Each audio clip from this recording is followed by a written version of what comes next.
Namah Shivaya. We are the students of Amrita Vidyalayam, Karur. Now we are going to chant Bhagavad Gita, chapter 12, Bhakti Yoga. Om Shri Paramatmane Namaha. Adadvadashodhyayaha Bhakti Yogaha. Arjuna Uvacha Evam Sadadayuktaye Bhaktastvam Paryupasate Echabhyaksharamavyatam Tesham ke yoga vittamaha. Shri Bhagavan Uvacha Maya Veshamano Emam Nityayukta Upasate Shraddhaya Bharayo Bheta Te me yuktatamamataha. Edvaksharamanirdesham Avyaktam Paryupasate Sarvatra Dhamachingyam Cha Hudastamacharan Dhruvam Sanniyam Nendriyagramam Sarvatra Samabuddhayaha Te prapnuvanti mameva Sarvabhutahite rataha.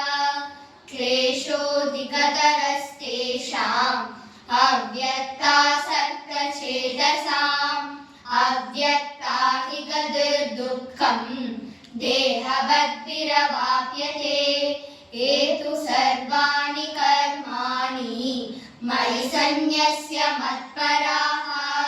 Ananyenaiva yogena Mam dhyayanta upasate. Teshamaham samuddrata Mrityu samsara sagarat. Bhavami nachirat partha Maya veshita chetasam. Mayyeva mana adatsva Mayi buddhim niveshaya. Nivashishyasi mayyeva Ada urdhvam na samsayaha. Ada chittam samadatum Na shaknoshi mayi stiram.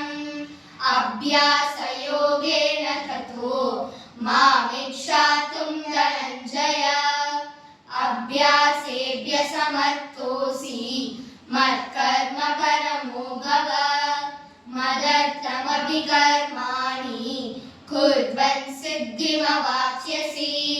Adaitadapyashaktosi Kartum madhyogamashitaha.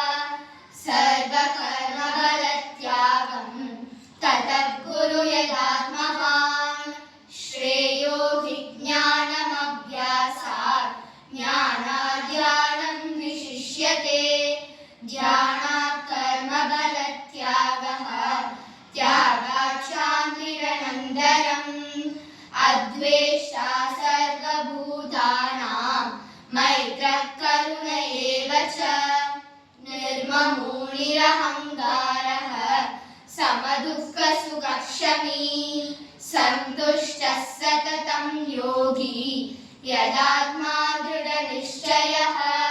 Mayyarpitamano buddhir Yo madbhakta same priyaha. Yasmano dvijate loko Logano dvijate chayaha. Harsha harsha bhayodvegai Mukto yasa cha me priyaha.